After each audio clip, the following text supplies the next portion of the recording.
right, good morning, class. We're talking about parabolas in transformational form. Here's the equation that we're going to use.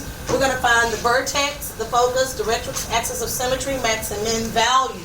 These two will be coordinates with a comma in the middle. These two will be equations. They will have an equal sign in them. And of course, here we will be looking for a value, which is a number, whether it is a max or min, and that particular value that we need.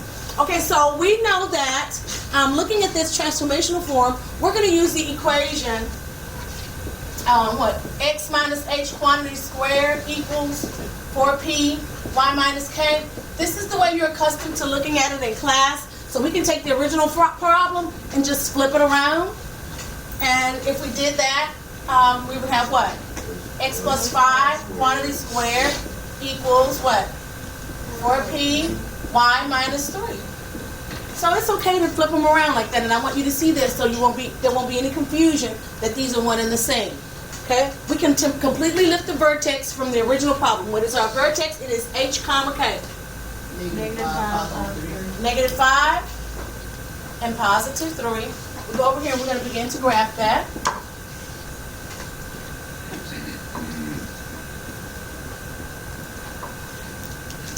Put a B for vertex.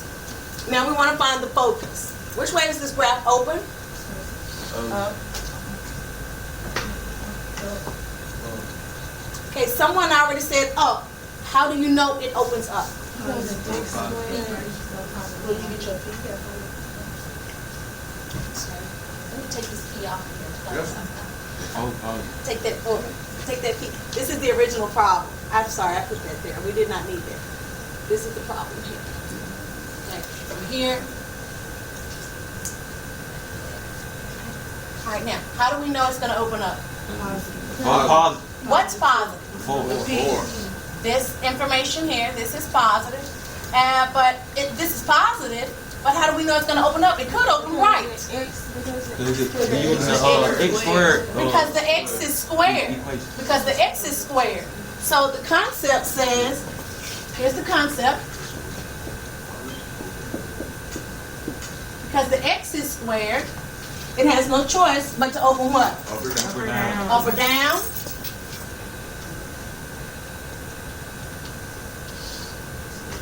And because, likewise, if the y were squared,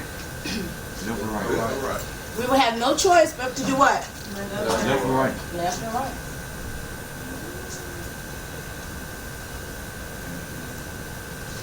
Okay.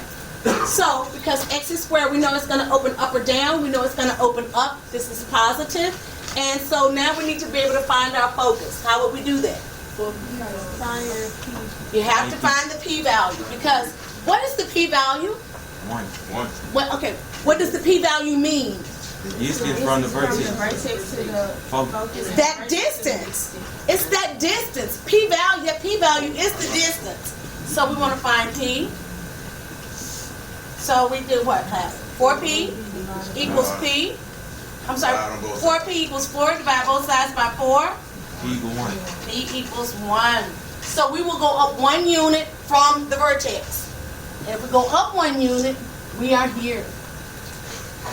In this red dot now. And this is our focus. Okay. Now, I need the coordinates of the focus. Negative 5, 4. Number 5, 4. Negative 5 Positive 4. and 4. Notice, our x values are the same, right? Our x is squared. Here our x values are the same for our vertex and our focus, but the y value went up 1 unit. 3 plus 1 is what? 4. Okay? But again, let your eyes, as you work these problems, look for things. Look for those x values to be the same. Either the x values will be the same, or the what? Or the y values will be the same. Okay, our directrix. How do we find our directrix? The P distance from the focus. The p distance from the vertex. Now from the vertex. But it's opposite the what? Focus. Opposite the focus. Thank you, Boylan. Opposite the focus. So we want to go the other way. So we come down here. Okay, and this is our D. Well, we're going to actually have the directrix is actually a line. And that line, it has it's an equation. What is the equation for the directrix? Y equals Y 2. equals 2. I mean, Y equals 1. Oh, wait a minute, babies. Did I go too low? I went too low, didn't I? I did too low. This is not accurate. Thank you, babies. I drew it on 1, but it should actually come a little bit right here on the 2. So let me get up a little bit closer. We're going to get some graphs, class. I've asked for some graphs, and we will get some. Okay. So now what is the equation for the directrix? Y equals 2. Y equals 2. Thank you for your patience on that. Okay, now, what else do we need to get? Our axis of symmetry.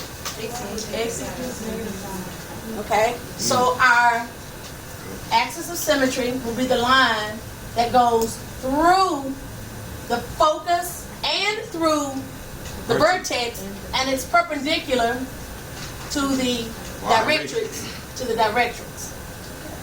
So that's our axis of symmetry, and it's x equals what? -5. -5. Okay, notice the directrix and the axis of symmetry will always have different variables. If the directrix is a y equals, the axis of symmetry will be what? X equals. If the directrix is x equals, the axis of symmetry will be Y equals. y equals. So again, yeah, they will have those two different values because these lines are running in different directions. They are perpendicular to each other. So now we want to graph. It opens up. We're just going to we're doing a rough sketch, babies. This is a sketch. After January, you will be asked to do give me an accurate graph. We will also have to find any x or y intercepts. Okay, in January, which means you're going to have to just do a calculation with PEMDAS. You're going to substitute in because this right here is the what intercept? Huh? That's the y intercept. Okay, we're going to calculate that in January. Are there any x intercepts? No. How do you know that? The line don't hit the X. Hit X. Because the what? It don't cross the X. Very good, boy. The graph does not cross the x-axis.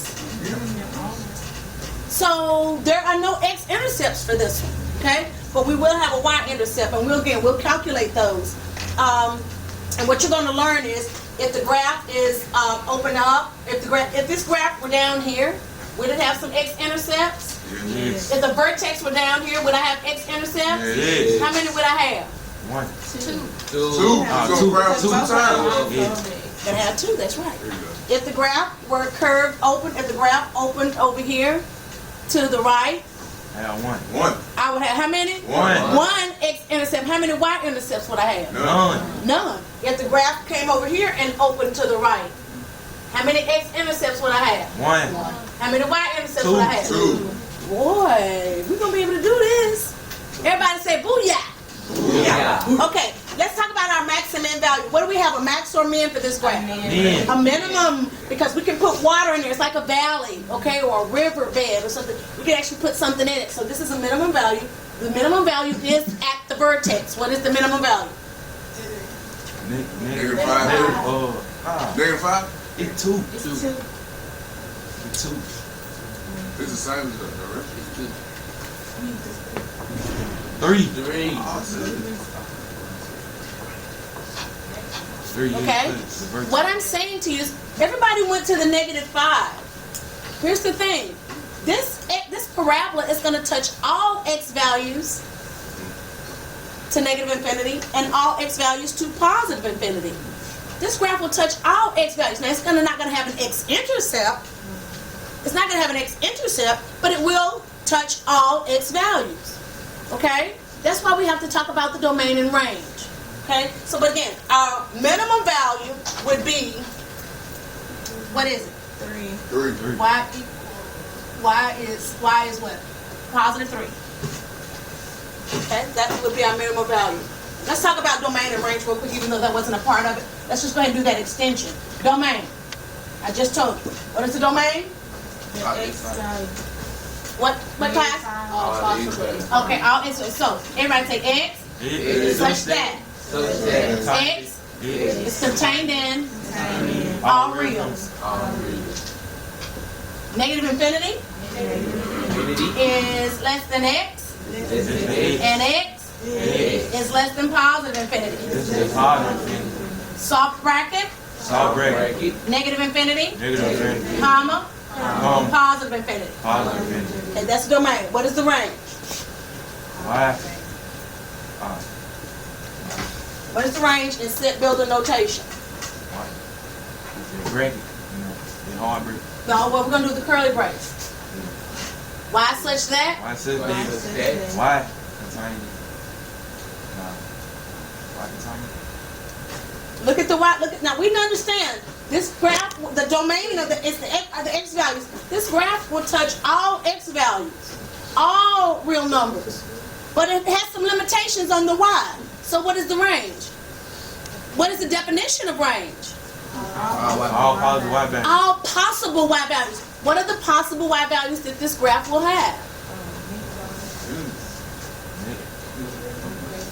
Miss Green?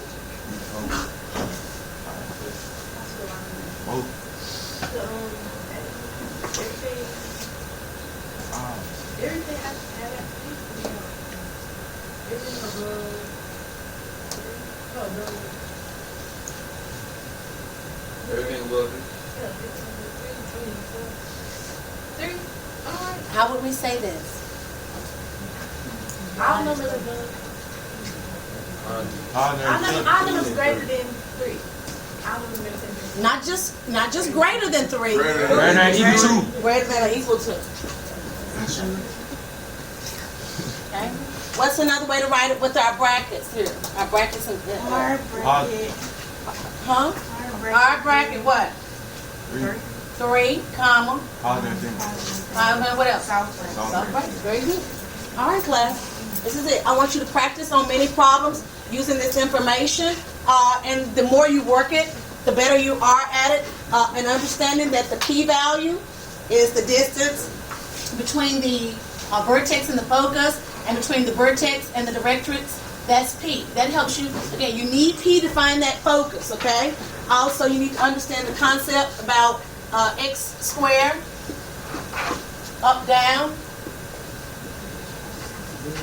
and y squared, left and right. I have plenty of tutorials on this, and until you practice, it won't take hold. You really got to understand this concept and be able to work these problems within 1 minute's time. Thank you.